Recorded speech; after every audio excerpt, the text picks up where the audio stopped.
అధ్యక్ష.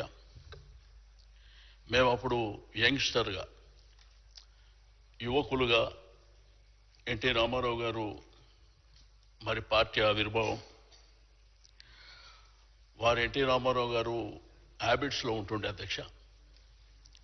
పార్టీ కార్యాలయం హిమాయత్ నగర్లో, గోపీనాథ్ గారి ఇల్లు ఆ ఎదురుగా హైదర్ నగర్. అయితే తెలుగు యువతలో నేను, గోపీనాథ్ గారు అనేకమైనటువంటి కార్యక్రమాలు, హైదరాబాదే కాదు అధ్యక్ష, ఢిల్లీ కానివ్వండి, ఆంధ్రప్రదేశ్ కానివ్వండి, తమిళనాడు కానివ్వండి, ఎక్కడికి పోయినా ఇద్దరం కలిసి ఎన్టీ రామారావు గారితో పాటు. అంటే ఎన్టీ రామారావు గారు అంటే మాకు బాగా అభిమానంగా మేము చిన్నప్పటి నుంచే వారితో పాటు యువతల మరి కలిసి పనిచేయడం జరిగింది అధ్యక్ష. అయితే ఆ తర్వాత గోపీనాథ్ గారు నగర అధ్యక్షుడుగా తెలుగు యువత, ప్రభుత్వం వచ్చిన తర్వాత కూడా డైరెక్టర్గా, అదేవిధంగా వినియోగదారుల సంఘం మెంబర్గా పనిచేసినటువంటి సందర్భం. అయితే అనుకోకుండా నాకే మొదల అవకాశం వచ్చింది అధ్యక్ష 94లో. బట్ అక్కడ ఇప్పుడున్న అంబర్పేట్, ఖైరతాబాద్ మధ్యలో అది హిమాయత్ నగర్ నియోజకవర్గం అధ్యక్ష. బట్ అక్కడ ఉన్నటువంటి పరిస్థితులు అనుకూలంగా లేకపోవడం మూలన మరి అక్కడ నాకు అవకాశం అక్కడ సికింద్రాబాద్లో రావడం, తర్వాత నేను గోపి కూర్చొని మాట్లాడుకున్న తర్వాత సరే దేవుడు ఉన్నాడు, భవిష్యత్తు ఉంది, పార్టీ ఉంది, మా నాన్నగారు ఉన్నారని ఆ తర్వాత జూబ్లీహిల్స్కు వారు షిఫ్ట్ కావడం, ఆ తర్వాత ఎన్టీ రామారావు గారు మరణించిన తర్వాత చంద్రబాబు నాయుడు గారి నాయకత్వంలో మేము పనిచేయడం, అక్కడ జూబ్లీహిల్స్ నియోజకవర్గం మరి డీలిమిటేషన్ అయిన తర్వాత అక్కడ ఒక నియోజకవర్గం ఏర్పడడం, దానికి గోపీనాథ్ గారికి అవకాశం రావాలని పార్టీలో మరి చంద్రబాబు నాయుడు గారితో మాట్లాడి, అప్పుడు నేను కూడా అధ్యక్షుడిగా ఉండే అధ్యక్ష.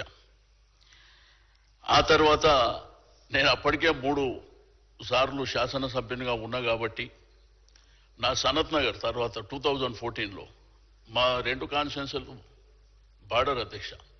నేను సికింద్రాబాద్ నుంచి ఇక్కడ షిఫ్ట్ అయినా, గోపి జూబ్లీహిల్స్.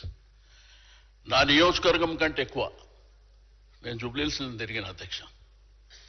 ఎందుకంటే నాకు ఎప్పుడో 15-20 ఏళ్ల కింద అవకాశం వచ్చింది, తోటి యువకులం ఇద్దరమే, కానీ గోపికి ఫస్ట్ టైం అవకాశం వచ్చిందని ఇక బోరబండ, ఈసుగూడ, రైమత్ నగర్, ఎర్రగడ్డ, షేక్పేట్, వెంగళరావు నగర్, జూబ్లీహిల్స్లో ఉన్నటువంటి స్లమ్స్, నేను ఎట్టి పరిస్థితుల్లో గోపి గెలవాలనేటువంటి సంకల్పంతో పనిచేసినాం అధ్యక్ష.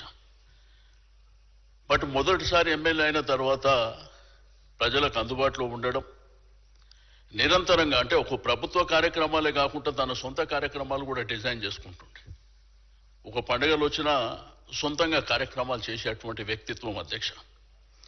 ఆ తర్వాత 2 రాష్ట్రాలు అయిపోయినాయి. అప్పటికి గౌరవ ముఖ్యమంత్రి గారు రేవంత్ రెడ్డి గారు, మేము, గోపీనాథ్ గారు అందరం కలిసి పనిచేసినాం.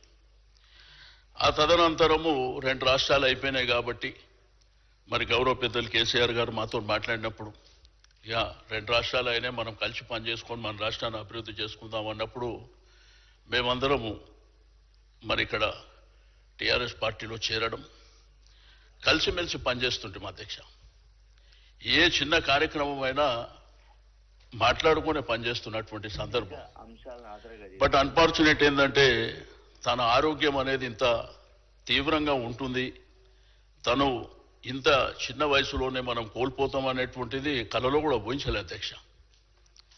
చనిపోయే ముందు 25వ తారీఖు నాడు మా తమ్ముడి డిన్నర్ ఉంటే నాకు ఫోన్ చేసి ఉదయమే ఇంటికి వచ్చి ఇద్దరం కూర్చొని 1 గంట సేపు మాట్లాడుకున్న తర్వాత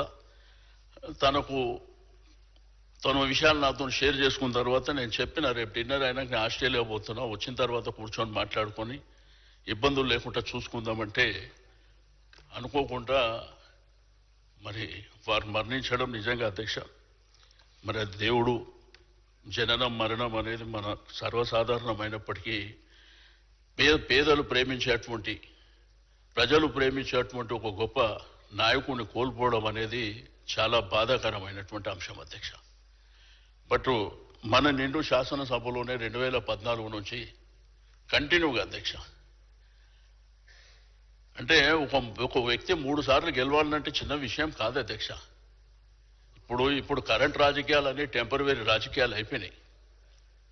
బట్ రియాలిటీ అనేది వేరే ఉంటుంది అధ్యక్ష. బట్ అట్లా హైదరాబాద్ జంట నగరాల్లో కంటిన్యూగా గెలవడము మామూలు విషయం కాదు అధ్యక్ష. బట్ ఆ నియోజకవర్గ ప్రజలకు ఒక గోపెన్నగా నిరంతరం పెద్దలు శ్రీధర్ బాబు గారు ఇంతకుముందే చెప్పారు, వాళ్ళ తమ్ముడు చనిపోయినప్పుడు కూడా ఆ ఫ్యామిలీ, రాజ్ కుమార్ చనిపోయినప్పుడు ఆ ఫ్యామిలీ అంతా బాగా డిస్టర్బ్ అయింది అధ్యక్ష. తల్లి కానివ్వండి, వాళ్ళ అన్న కానివ్వండి, గోపి కానివ్వండి, నేను ఎప్పుడు ఆడనే ఉంటుంటే అధ్యక్ష. మా పార్టీ ఆఫీస్ ఎదురుగానే ఇల్లు ఉంటుంటే, ఆ ఎదురుగా హైదర్ నగర్లో. గోపి నేను ఎక్కడ ఉన్నా కానీ కలిసి ఉంటుంటే. బట్ ఈ విధంగా శాసనసభ్యుడిగా 3 సార్లు ఉన్న తర్వాత శాసనసభ్యుడిగా మరణించడం అనేది కూడా చాలా బాధాకరమైనటువంటి అంశం. తప్పకుండా మరి ముఖ్యమంత్రి గారు సంతాప తీర్మానం ప్రవేశపెట్టిన దాన్ని బలపరుస్తూ ఆ కుటుంబానికి ఆ భగవంతుడు ధైర్యాన్ని ఇవ్వాలి. తప్పకుండా ఇప్పుడే కేటీఆర్ గారు, హరీష్ రావు గారు వారు హాస్పిటల్ ఉన్నప్పుడే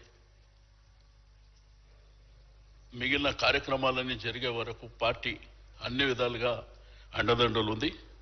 తప్పకుండా ఆ జూబ్లీహిల్స్ నియోజకవర్గ ప్రజలకు మీ గోపన్నని ఎట్లయితే మీ గోపన్న మా